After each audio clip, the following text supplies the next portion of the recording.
trucs moches se tapent leur prévence aujourd'hui.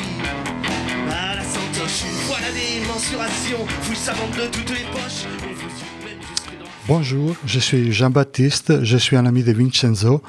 J'habite Rochefort-en-Terre. Dans la vie normale, quotidienne, je suis céramiste, mais à ce moment, je suis à fond dans le comité de soutien de Vincenzo. Bonjour, moi c'est Jean-Pierre. Je suis aussi un ami de Vincent. Je fais aussi partie du comité de soutien à Vincenzo, qui est un ami aussi pour moi. Et là, ce qu'on vient d'écouter, c'était une introduction d'un morceau qu'on a fait ensemble, qui traitait justement de la question de la prison. Ça s'appelle À la Santoche, c'était sur les prisons de la santé. Donc c'est un morceau qui prend une autre signification pour moi aujourd'hui et ça me fait plaisir de l'entendre. Je voulais vous présenter un peu tout d'abord le comité de soutien. Pourquoi un comité de soutien ? En fait, quand Vincent a été arrêté par la police le 8 août, il y avait donc 12 policiers en civil qui l'ont arrêté, 12 policiers autant d'années qu'ils risquent de faire en prison. Nous, c'était un ami sur le territoire et très très rapidement, on s'est réunis à quelques-uns en se disant qu'on ne pouvait pas laisser ça sur silence. Et assez rapidement, on s'est dit qu'il fallait faire quelque chose.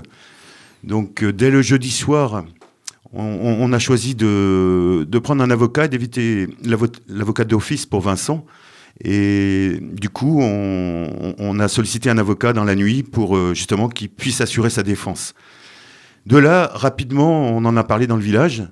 De 10, on est passé à 20, puis à 70. Samedi soir, à 19h, à la création du comité de soutien, on était 70. Aujourd'hui, on estime qu'à peu près 150 personnes sont passées par le comité de soutien. Et là, on est vraiment sur un comité de soutien local avec des gens du coin qui ont fréquenté Vincent, qui ont connu Vincent. Et je crois que c'est ça qui fait un peu notre force dans notre petit village, c'est que on se rencontre beaucoup, on fait en sorte de ne pas vivre isolé et de mettre en place des dynamiques sur notre petit territoire pour qu'il s'y passe des choses, pour accéder à la culture.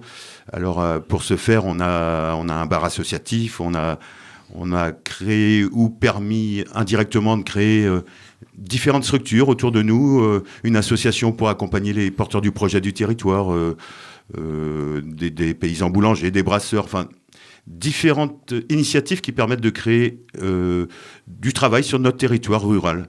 Et c'est un peu un territoire expérimental, on travaille là-dessus depuis un certain nombre d'années. Et le comité de soutien s'est fait rapidement aussi, je pense, de ce fait-là. Donc voilà, c'était pour vous présenter en quelques mots ce comité de soutien.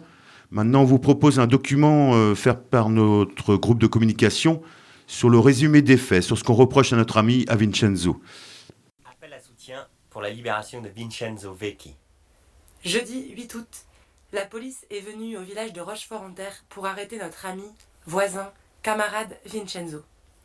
Depuis, il est emprisonné près de Rennes en attendant que soit étudié son renvoi en Italie. Nous avons découvert qu'il y avait été condamné à 12 ans de prison et qu'il avait quitté son pays et sa famille pour y échapper. Mais pourquoi a-t-il été condamné ? Pour avoir manifesté. En 2001, au contre-sommet du G8 à Gênes, et en 2006, face à un rassemblement fasciste à Milan. À Gênes, 300 000 personnes venues de tout pays ont manifesté pour alerter les dirigeants sur les injustices sociales, les dégâts écologiques et les atteintes aux droits humains qui découlent d'une organisation économique destructrice. 12 ans de prison pour 2 manifestations, c'est possible ça ? Eh oui, en Italie, le code Rocco, établi sous le régime fasciste de Mussolini, permet de punir de 8 à 15 ans de prison ferme les personnes présentes sur le lieu d'une manifestation où il y a eu des dégâts matériels. Nous, les membres du comité de soutien à Vincenzo, revendiquons le droit à l'expression libre des pensées, à la légitimité de manifester notre désaccord sans être réprimés et encore moins emprisonnés. Et quoi ? Ils veulent envoyer Vincenzo 12 ans en prison pour avoir peut-être produit des dommages à des choses ? Mais moi, quand je pense à Gênes en 2001, j'ai plutôt le souvenir d'une grosse répression policière et d'un mort du côté des manifestants. Y a pas un décalage là ? Effectivement, nous sommes choqués de l'écart entre la prison requise contre 10 manifestants de Gênes et l'amnistie de tous les policiers auteurs de violences extrêmes durant ce contre-sommet. À Gênes, 600 personnes altermondialistes ont été blessées dans la rue par des policiers. Un jeune homme a été tué par un tir de policier. Des dizaines de personnes ont été violentées en pleine nuit au sein d'une école. Elles ont subi et ont été témoins d'humiliations et de mauvais traitements. Ce que la police leur a fait durant 4 jours a été qualifié par Amnesty International de la plus grave atteinte aux droits démocratiques dans un pays occidental depuis la fin de la Seconde Guerre mondiale. La Cour européenne des droits de l'homme a quant à elle parlé d'actes de torture. D'accord, mais pourquoi est-ce qu'ils viennent chercher Vincenzo après tant d'années? Nous n'avons pas toutes les informations pour répondre à ça. Entre la tenue prochaine du G7, à Biarritz, les tensions entre les dirigeants français et italiens. Mais ce qui est certain, c'est que l'extrême droite occupe de plus en plus de place au sein du gouvernement italien et réclame le retour des militants condamnés. Vincenzo a aussi été condamné pour ses actions dans la lutte antifasciste en 2006. Il nous semble évident que l'arrestation et la demande de renvoi en Italie de Vincenzo ont un caractère politique. Et vous, les membres du comité de soutien à Vincenzo Vecchi? Nous, qui connaissons Vincenzo comme une personne drôle, discrète et chaleureuse, nous refusons qu'il soit renvoyé en Italie et emprisonné pour avoir manifesté il y a 18 ans.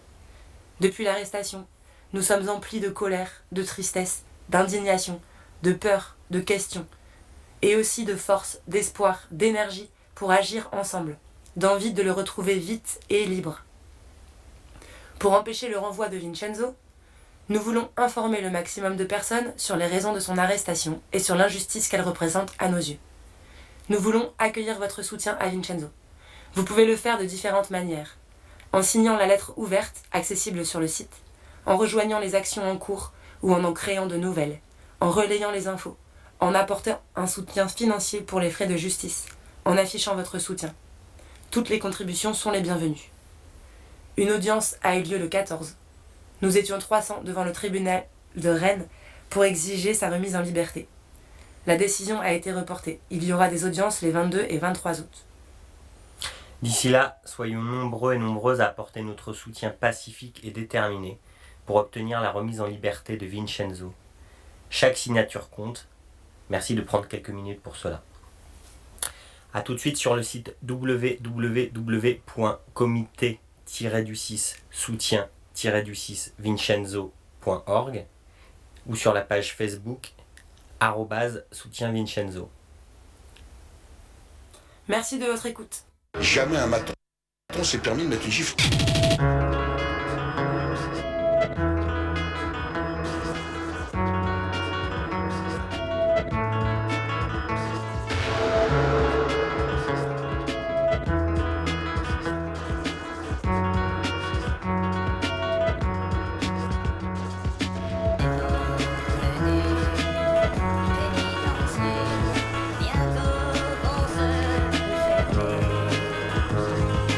Ouverture d'une porte de cellule.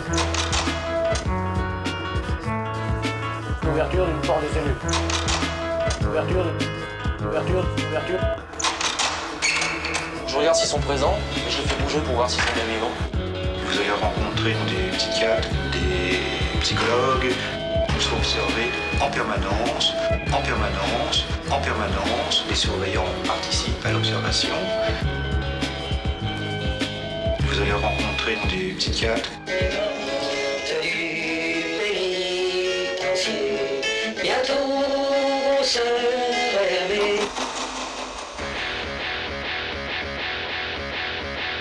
Monsieur, distribution des couteaux.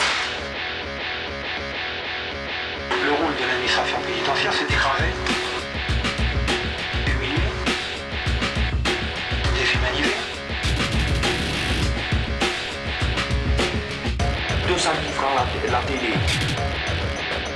Un maton, Dans les cours de promenade, un maton,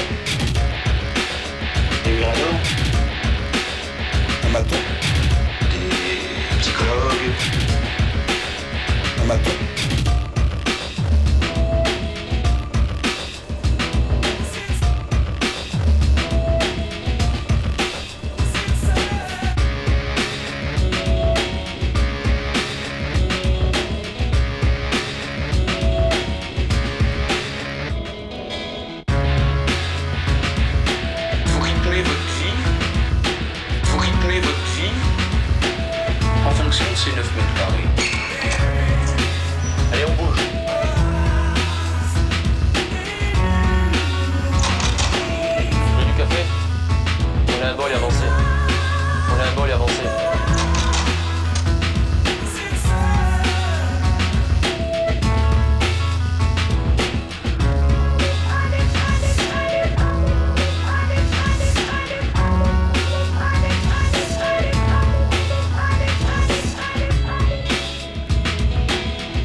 rien à perdre.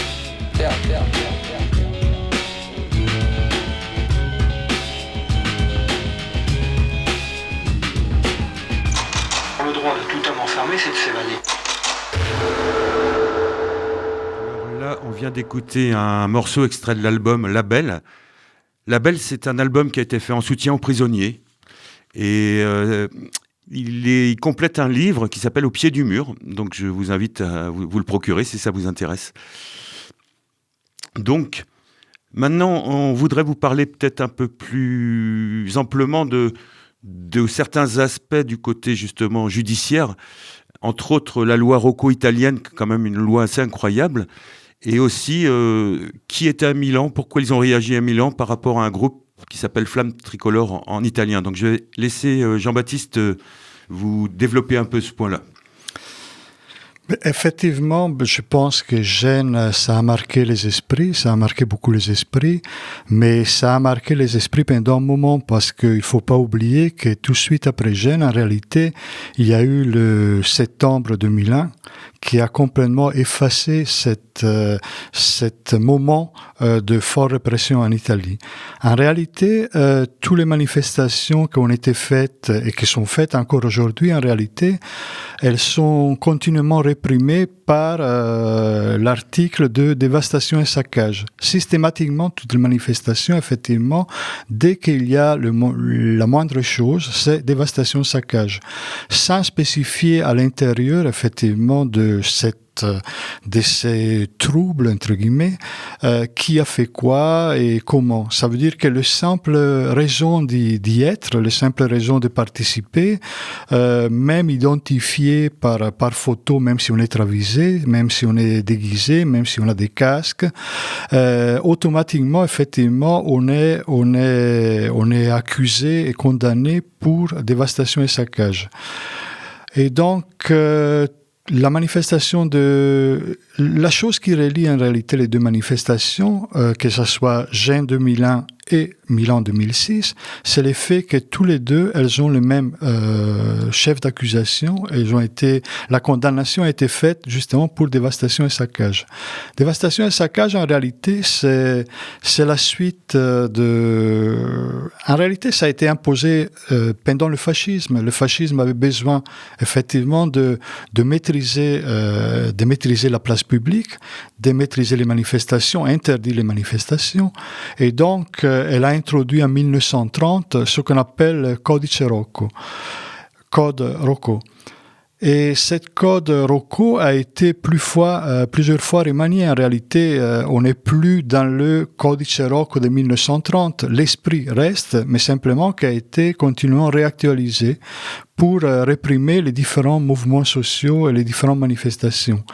Le Codice Rocco, en réalité, introduit ce qu'on appelle la complicité morale. Ça veut dire, complicité morale, c'est justement ce que je viens de dire, la simple présence à une manifestation et dans laquelle il peut y avoir des affrontements, dans lesquels il peut y avoir de la casse. À ce moment-là, effectivement, on tombe sur cette dévastation, saccage et complicité morale. Concernant la manifestation de 2006 à Milan, c'était une manifestation purement antifasciste. Quand je dis purement antifasciste, c'est un peu un problème parce que souvent on utilise à la légère les mots fascistes. Et donc, dès que quelqu'un est d'extrême droite, c'est automatiquement fasciste. C'est pas tout à fait le cas. Ça veut dire que, par exemple, en Italie, on a aujourd'hui un climat social extrêmement délétère. On a une culture, effectivement, extrêmement dangereuse, dans laquelle on revient, effectivement, à ce besoin d'avoir un homme fort, un chef, qui a été la caractéristique de base du fascisme, en réalité, Mussolini. Et donc, effectivement, on a le ministre de l'Intérieur, qu'on ne sait pas combien de temps il va rester encore ministre de l'Intérieur, qui prend des postures carrément à la Mussolini, qui fait des références à Mussolini, mais est-ce qu'on peut encore appeler fascisme ça? C'est un peu tangent, parce qu'effectivement, je pense que c'est une réactualisation d'une forme, disons, qu'on peut apparenter au fascisme, mais pas proprement. Et par contre, dans la manifestation 2006 à Milan, la place a été donnée à un groupe ouvertement fasciste. fasciste. Ça veut dire un groupe qui fait référence à Mussolini, qui fait référence au fascisme, qui effectivement, il se revendique en tant que fasciste. Donc, effectivement, c'était une manifestation fasciste et en face, c'était évident qu'elle était autorisée et en face, c'était la moindre des choses que dans une ville comme Milan, qui est quand même médaille d'or de la résistance en Italie, ça veut dire qu'elle a résisté contre le fascisme, on puisse permettre une telle manifestation, c'était la moindre des choses que tout le monde puisse réagir à ça. Mais simplement que, tout simplement, la manifestation antifasciste n'était pas autorisée.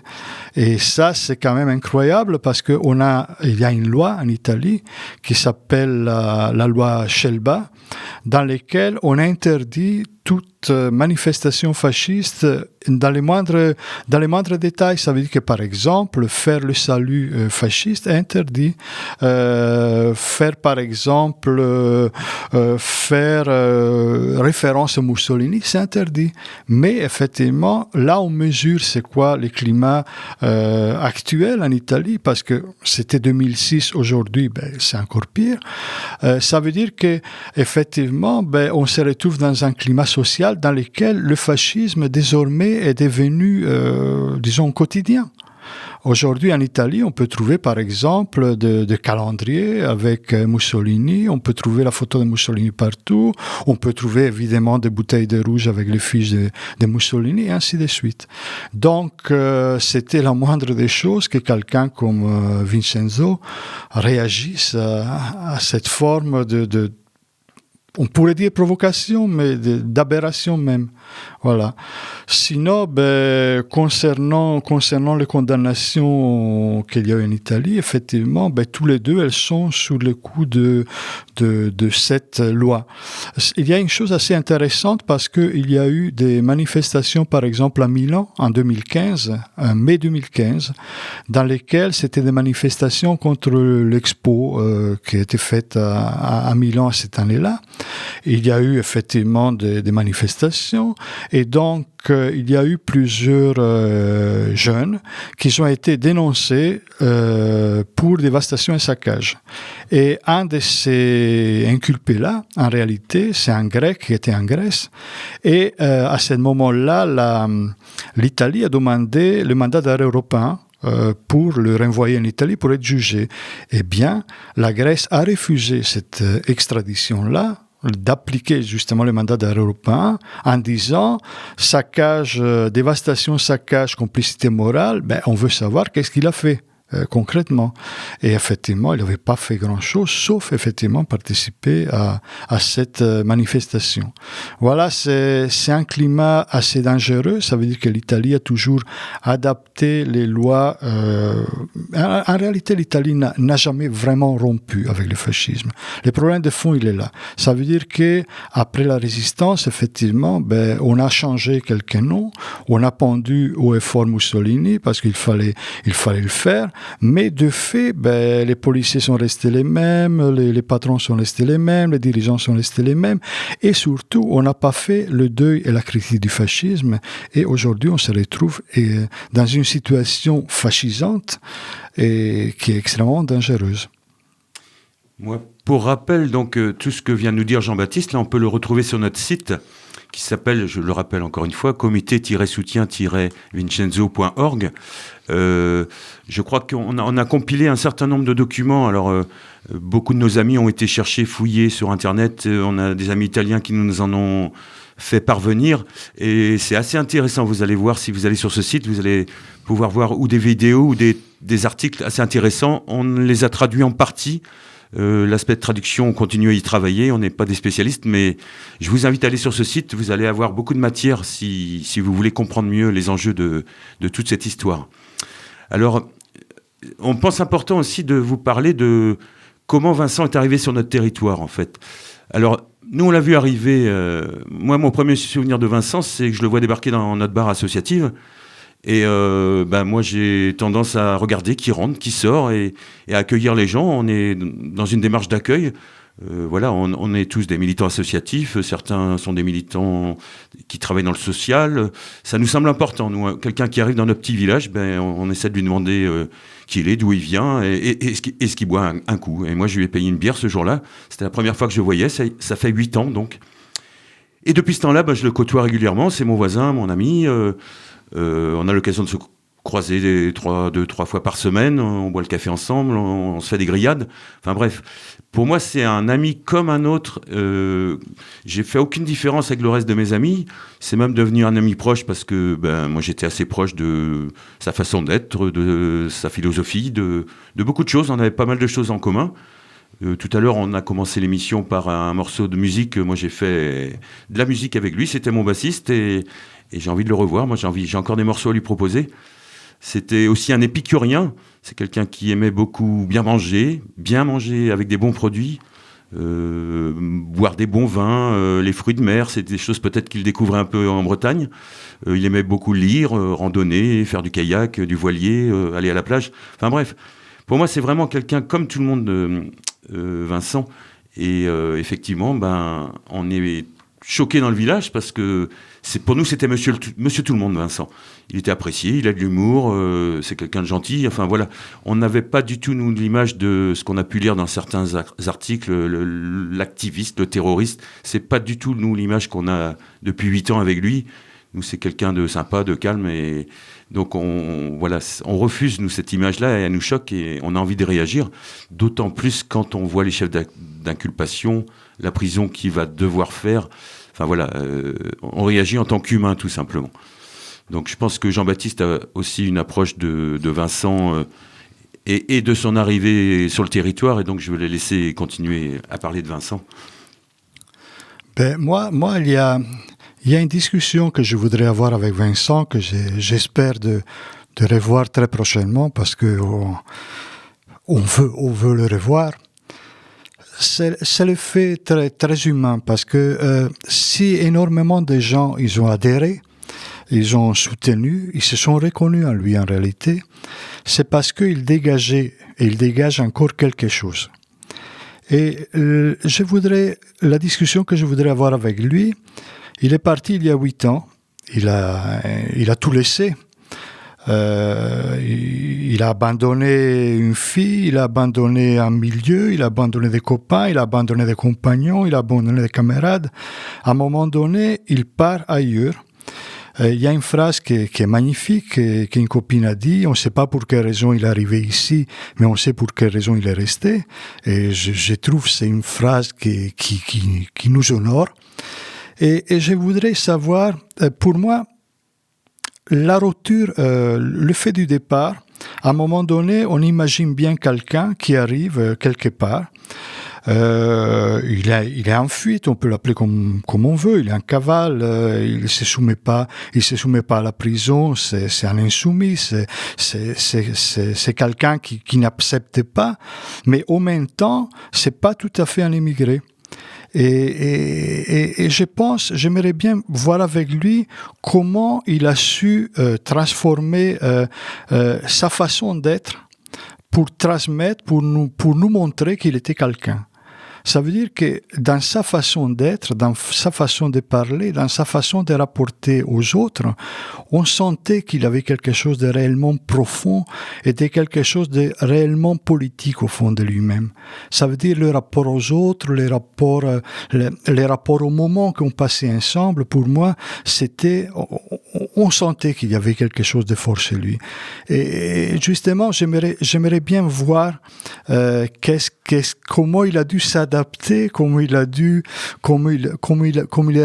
réussi à tous nous enchanter, quoi. Voilà. Pour te compléter, j'ai envie de dire aussi que c'est sur des choses très pragmatiques. Moi, j'ai fait des choses avec lui. Par exemple, on devait partir en vacances ensemble dans l'Ouelgoat le vendredi, il s'est fait arrêter le jeudi. Enfin bref, on a fait beaucoup de choses ensemble. Moi, je suis frustré de plein de choses que je ne pourrais peut-être pas faire avec lui. Et pour ça, on veut le revoir à tout prix, parce qu'il y a des choses qu'on ne s'est pas dit aussi, quoi. Alors là, pour continuer, on vous propose d'écouter un morceau qui s'appelle À la roquette, et c'est toujours un morceau extrait de l'album La Belle. et on vous retrouve tout à l'heure.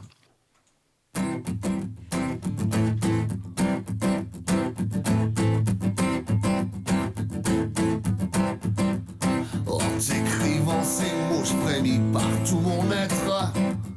Quand tu les liras, j'aurais mis le nez à la fenêtre. Je suis réveillé depuis minuit, ma pauvre toilette. J'entends comme une espèce de bruit à la roquette. Le président n'aura pas voulu signer ma grâce. Sans doute que ça y aura des plus que je me la casse. Si on graciait à chaque coup, ça serait trop chouette. De temps en temps, faut qu'on coupe un coup à la roquette. Là où le soleil blanchit les cieux, la nuit s'achève. Ils vont arriver ces messieurs, v'là le jour qui se lève. Maintenant j'entends distinctement le peuple en goguette qui chante sur l'air de l'enterrement à la roquette.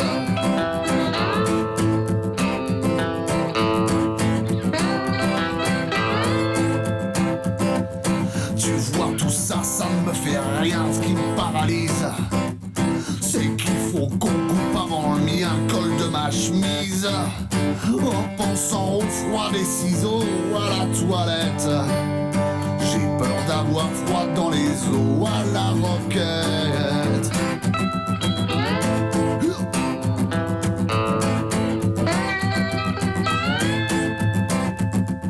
Aussi je vais me raidire pour marcher sans que ça m'émeuve. C'est pas moi que je voudrais flancher devant la veuve. Je veux pas qu'on dise que j'ai une traque de la lunette avant d'éternuer dans le sac à la roquette. Avant d'éternuer dans le sac à la roquette.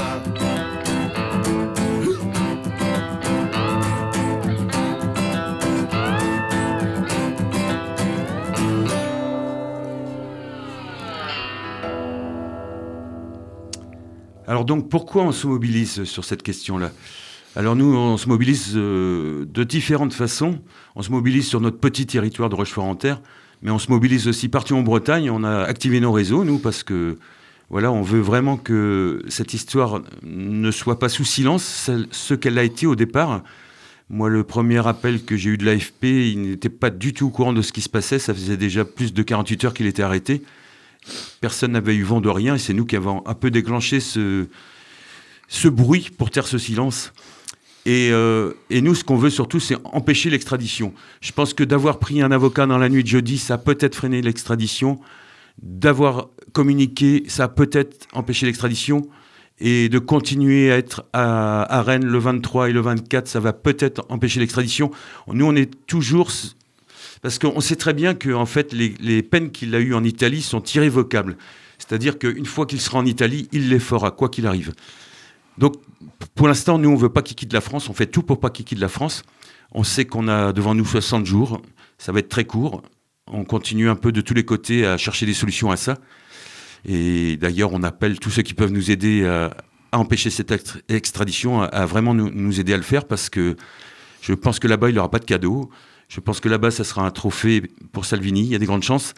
Et nous, c'est ce qu'on veut empêcher à tout prix. Alors, on essaye de façon judiciaire. On essaie par la mobilisation, par la sollicitation à des intellectuels, à des personnalités. On veut vraiment faire du bruit autour de cette histoire. Je sais que ça va être très délicat, que c'est un peu mission impossible, mais c'est pas grave. On fait tout quand même. On veut surtout pas se reprocher de pas avoir fait les choses. Donc notre mobilisation, elle se situe beaucoup là. Elle est très humaine. Elle est pas partisane. Elle est humaine. Nous, on se mobilise pour un ami. On se mobilise pas pour une idée, pour un parti. On se mobilise avant tout pour un ami. Ceci dit, on a aussi des idées, mais c'est vraiment ça qu'on veut mettre en avant. Et c'est pour ça, par exemple, que le 22 et le 23 à Rennes, on veut vraiment rester calme, déterminé mais calme, pour pas donner une occasion aux policiers présents nombreux de venir nous taquiner. On veut pas déranger la cour, on veut que la cour fasse son travail, on veut Pas de huis clos. On sait très bien que si on bouge dehors, le huis clos va être décrété. On ne veut pas de ça. Mais nous, notre but, c'est empêcher son extradition, quoi qu'il arrive. Donc, c'est donc lié à 2 mandats européens. Alors, moi, je ne suis pas spécialiste des droits. Je préfère que Jean-Baptiste nous en parle un peu de ces 2 mandats européens et de ce que ça implique derrière. Je ne suis pas spécialiste non plus, mais ces jours-ci, chacun d'entre nous, il s'est un peu renseigné à droite à gauche.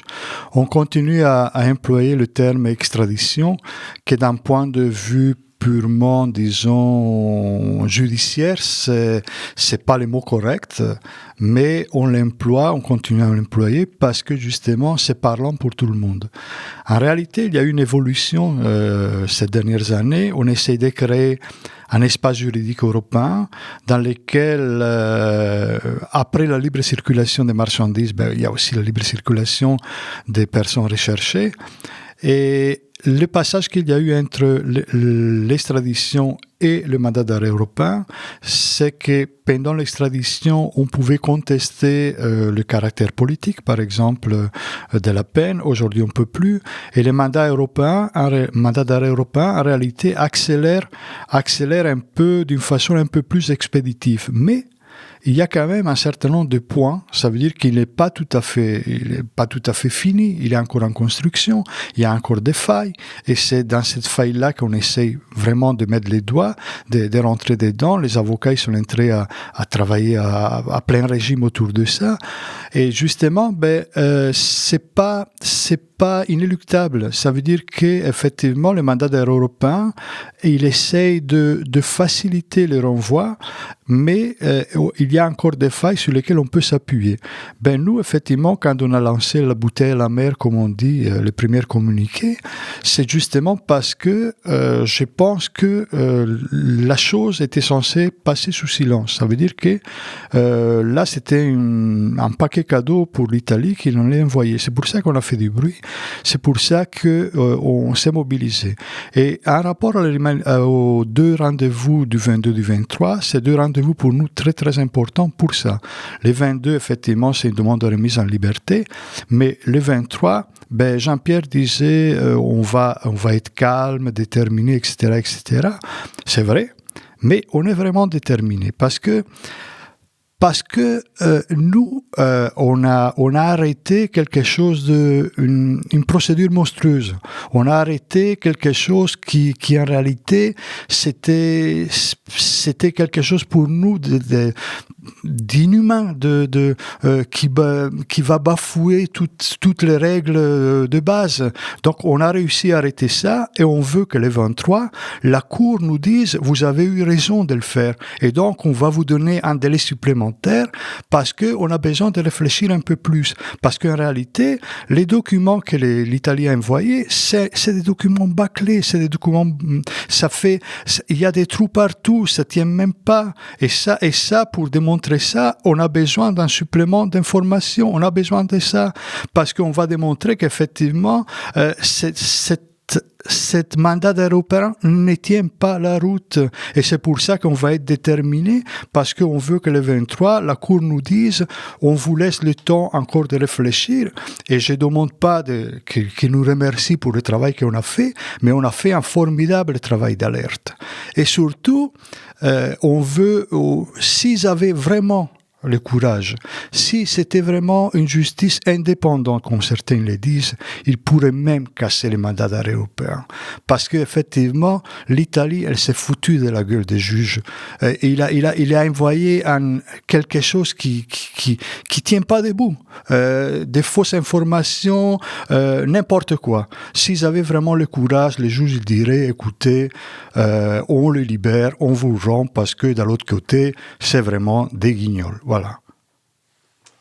Alors, pour accompagner tout ça, c'est vrai qu'on a produit pas mal d'outils, des communiqués de presse beaucoup. Là, on a une lettre ouverte qui est disponible depuis peu de temps, là, sur notre site, toujours. Je vous invite à y aller, comité-soutien-vincenzo.org. Ça nous semble important de faire feu de tout bois. Là, on vient hier soir de lancer une pétition en ligne que vous pouvez trouver sur change.org ou change.org. Cette pétition en ligne, vous pouvez aussi en télécharger le texte sur notre site, toujours. et ne pas hésiter à le faire circuler le plus largement possible au Pékin lambda, aux gens connus, peu importe. Nous, ce qu'on veut, c'est mobiliser le maximum de personnes derrière cette histoire, de créer un rapport de force, parce qu'on a vraiment l'impression que petit à petit, il va falloir mettre en place ce rapport de force. Donc ça nous semble très très important. Pour peut-être mieux comprendre cette pétition en ligne, on vous propose un petit document sonore, assez court, hein, mais qui explique un peu le pourquoi et le comment de tout ça. Liberté pour Vincenzo Vecchi. Nous, membres hétéroclites du comité de soutien à Vincenzo, nous nous adressons à vous toutes et tous. Jeudi 8 août, Vincenzo, qui vit depuis 8 ans à Rochefort-en-Terre dans le Morbihan, est arrêté par la police. Son arrestation a lieu sous mandat d'arrêt européen pour des faits qui remontent à la manifestation contre le G8 à Gênes en 2001 et à une manifestation antifasciste non autorisée à Milan en 2006. Vincenzo a été condamné sur la base du code Rocco, introduit en 1930 dans la loi italienne sous Mussolini. Le texte permet, au nom de la notion de concours moral, de sanctionner la simple présence à des manifestations considérées comme insurrectionnelles sans preuve factuelle. C'est sur la base de cette loi que Vincenzo et 9 autres militants baptisés les 10 de Gênes ont écopé de peines très lourdes, allant de 6 ans à 15 ans de prison. En 2006, à Milan, une manifestation organisée par le parti politique d'extrême droite Fiamma Tricolore est autorisée. Pourtant, selon la loi Scelba, cette manifestation aurait dû être interdite pour apologie du fascisme. En revanche, la contre-manifestation, elle, n'est pas autorisée. Ce qui lui est reproché, 2 manifestations où il y a eu destruction de biens matériels. Est-ce que cela vaut 12 ans et 6 mois de prison ? À la manifestation de Gênes, la répression policière fut condamnée par la Cour européenne des droits de l'homme, notamment pour des traitements assimilables à des actes de torture. Selon Amnesty International, il s'agit de la plus grave atteinte aux droits démocratiques dans un pays occidental depuis la fin de la Seconde Guerre mondiale. Gênes fut pourtant le terrain de lutte, de revendications économiques et écologiques qui aujourd'hui font largement consensus, précipités par la crainte d'une catastrophe climatique et humaine. Ni prison ni extradition, libérez Vincenzo, exigeons sa libération. Choisissez votre mode d'action, écrivez, racontez, diffusez, interpellez, écrivez-le partout et signez cette pétition. Voilà, et en tout cas merci à tous qui le feront et je vous invite à le faire, c'est vraiment important pour nous, ça serait chouette. On a mis aussi un autre outil en place, des comités de soutien. En fait, nous on est beaucoup de militants associatifs, on n'est pas enfermés dans notre petit territoire, on a beaucoup de contacts autour de nous. Et ça nous semblait important de commencer à construire une toile d'araignée autour de cette histoire au fur et à mesure de l'information. Et donc on a choisi aussi ce mode d'action, c'est d'inciter, d'impulser des comités de soutien. Alors dans un premier temps dans nos villes bretonnes, parce que bon, nos réseaux sont beaucoup là, mais pas seulement, hein. On a aussi des réseaux de chorales, des choses de ce type. Et par exemple, on a une chorale qui est dans un réseau européen de chorales et on fait, comme je vous disais, feu de tout bois. Et ces comités de soutien nous permettent un relais local, mais aussi en France. On a déjà des bons retours de la France, de certaines régions de France, qui s'apprêtent à mettre en place ces comités de soutien, toujours dans l'idée de faire du bruit, de ne pas laisser les choses sous silence, en faisant monter la sauce et en espérant que petit à petit, tout ça prendra forme et ce rapport de force dont je parlais tout à l'heure s'exercera vraiment. Voilà, on n'est pas super optimiste, hein, je vous l'avoue, on n'est pas super optimiste dans l'histoire, mais on fera tout en tout cas ce qu'on peut faire et après on verra bien. Bon, en tout cas, là aussi sur les comités de soutien, on a prévu un petit sujet sonore et je vous invite à l'écouter. Une partie du comité de soutien s'est organisée pour créer des comités locaux partout où c'est possible. Ce lundi 19 août 2019, de nombreux rassemblements en soutien à Vincenzo ont eu lieu en Bretagne et en France, malgré un temps d'organisation très limité. On dénombre plus d'une vingtaine de comités locaux, créés ce jour ou en cours de création, dans de nombreuses villes, comme Rennes, Nantes, Saint-Brieuc et évidemment Rochefort-en-Terre. C'est une journée de mobilisation très réussie. Nous réfléchissons à des moments pour nous rencontrer, toutes et tous les comités de soutien à Vincenzo. Nous pourrions en discuter à la suite de l'audience du 23 août. Il nous paraît nécessaire de créer d'autres comités locaux dans l'Hexagone et en Europe. N'hésitez pas à solliciter vos contacts ou à nous en transmettre pour faire le lien.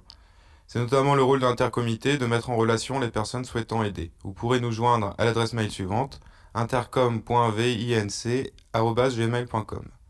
Nous appelons tous nos soutiens à se mobiliser les 22 août à partir de 9h et 23 août à partir de 10h à Rennes devant le Parlement de Bretagne.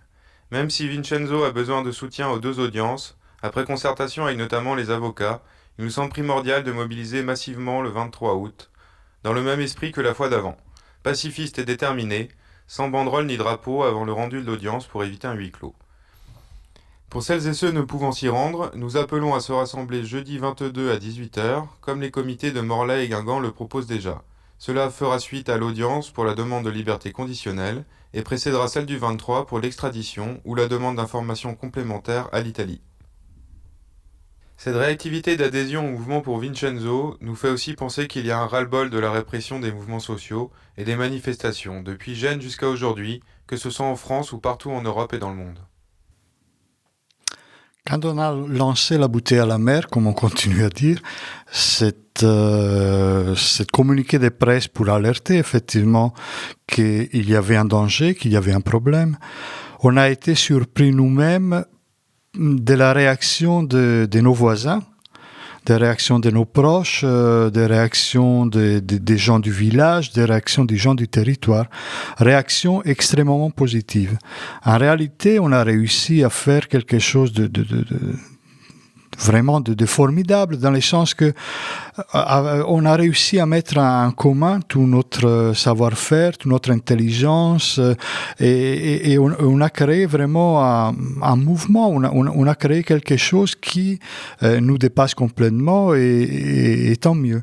Mais on a réfléchi aussi beaucoup pour quelles raisons autant de gens, ils s'étaient identifiés, ils étaient, disons, touchés par cette histoire.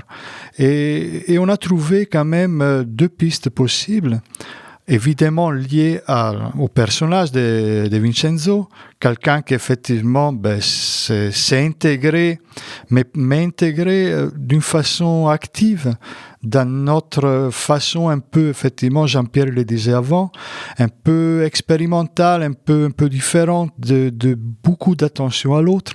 Il s'est parfaitement intégré, il s'est fondu avec nous en réalité. Il est de quelqu'un d'entre nous. Et cette histoire-là a touché énormément de gens. Mais je pense aussi que l'aspect plus, disons, politique de la chose, il était quand même condamné en Italie pour 2 manifestations avec dévastation et saccage.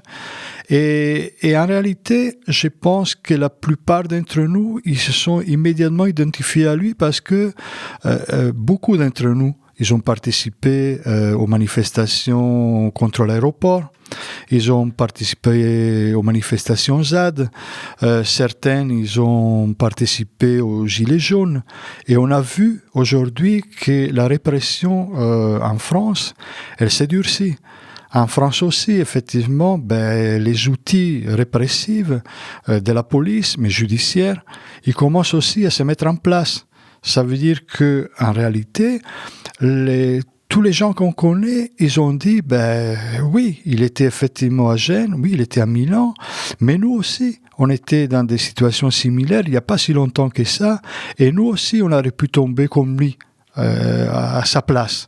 Et je pense que ça, c'est quelque chose d'extrêmement fort, que les gens ils ont senti, quelque chose d'extrêmement profond.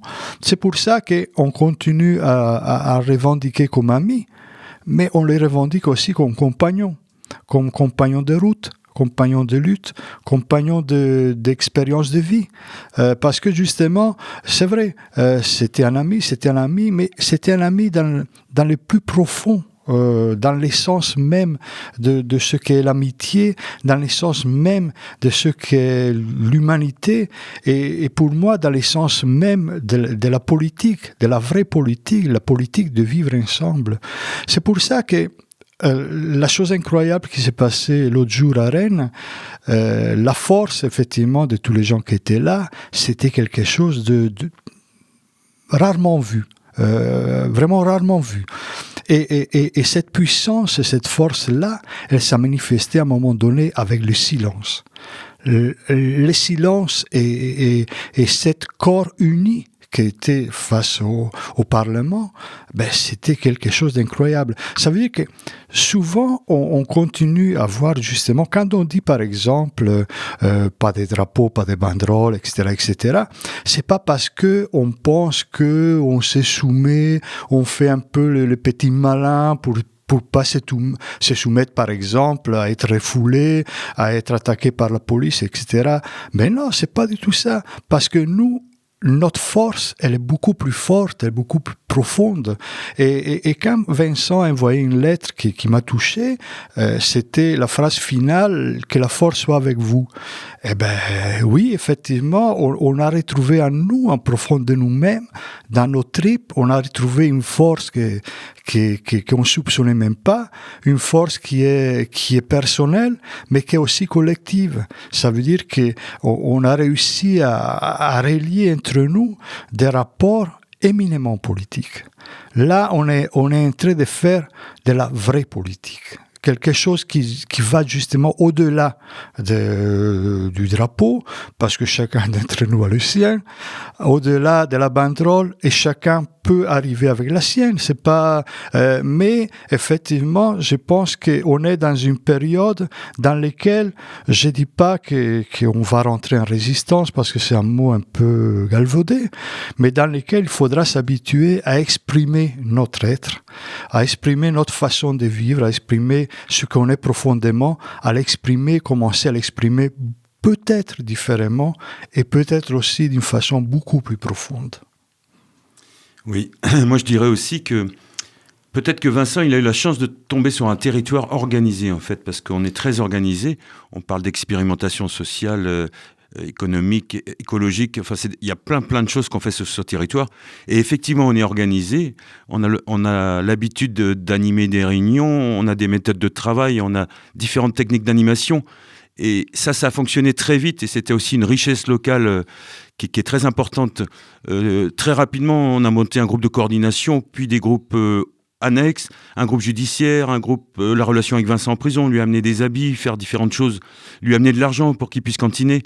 On a un groupe presse, on a un groupe site, on a un groupe Facebook, enfin bref, je ne vais pas tous vous les citer, mais nous, on a l'habitude de faire des actions plutôt associatives, mais là, tout le monde met son savoir-faire, ses compétences au service de Vincent, de Vincenzo, et donc ça, c'est vraiment bien. Et enfin, on mesure la richesse de nos compétences sur le territoire aussi. Je crois que c'est quelque chose qu'on avait perdu de vue, mais on a une richesse considérable sur ce territoire. On la met en œuvre, elle fonctionne, et on va continuer à la mettre en œuvre, ça c'est sûr. Alors on habite un petit village, joli, paisible, un cadre agréable, où il fait bon respirer. Il a été le village préféré des Français, il devient aussi le village préféré des Italiens. Donc voilà, on veut à tout prix revoir Vincent, on fera tout pour le revoir, et on le reverra sur notre territoire. Alors là, on va vous laisser là, on va vous laisser sur une musique de fin qui nous semble assez symbolique, c'est Mission Impossible. Parce que c'est un peu ce qu'on vit là aujourd'hui, une mission impossible, mais ce qu'on sait dans Mission Impossible, c'est que dans tous les épisodes, ça finit bien.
Merci à Timbre FM de nous avoir reçus dans leurs locaux, c'est vraiment sympa.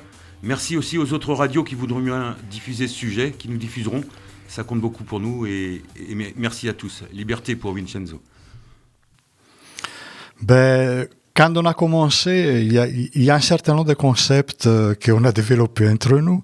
Là, vous venez d'entendre une musique qui nous plaît beaucoup. Et oui, effectivement, c'était mission impossible. Mais Jean-Pierre, il a raison. Ça termine bien.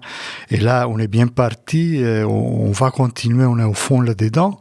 Effectivement, on remercie. On a commencé en réalité avec une méthode un peu bizarre, l'idée de la bouteille à la mer. On s'adresse pas justement, toutes les choses qu'on fait en réalité, on s'adresse pas à quelqu'un de spécifique.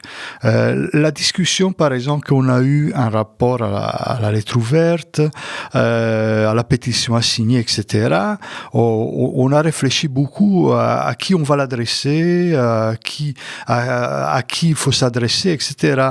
Et on est allé par exclusion, il y avait personne en réalité à qui l'adresser.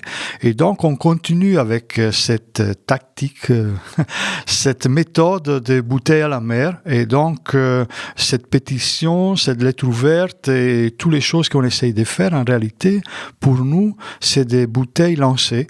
Lancées pour tout le monde, c'est des alertes qu'on lance pour tous, que vous soyez grand, petit, blond ou châtain, homme, femme, etc. On lance ça vraiment à tout le monde et c'est à vous de saisir ces bouteilles-là, voir qu'est-ce que vous pouvez faire dans votre petit coin, voir qu'est-ce que vous pouvez faire avec vos proches, avec les gens que vous connaissez. C'est une histoire vraiment, c'est une histoire grandiose, l'histoire de Vincenzo, et c'est une histoire que nous on l'a touchée directement sur notre territoire.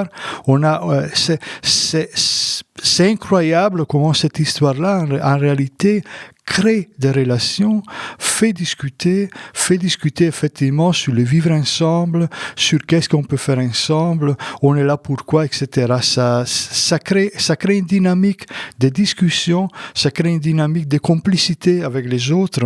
Prenez cette bouteille-là, c'est vraiment du bon vin. Voilà, merci beaucoup.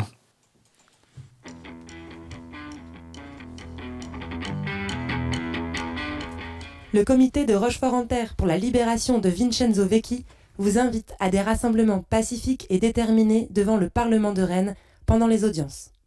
Affirmons notre soutien à Vincenzo, jeudi 22 à 9h et vendredi 23 à 10h.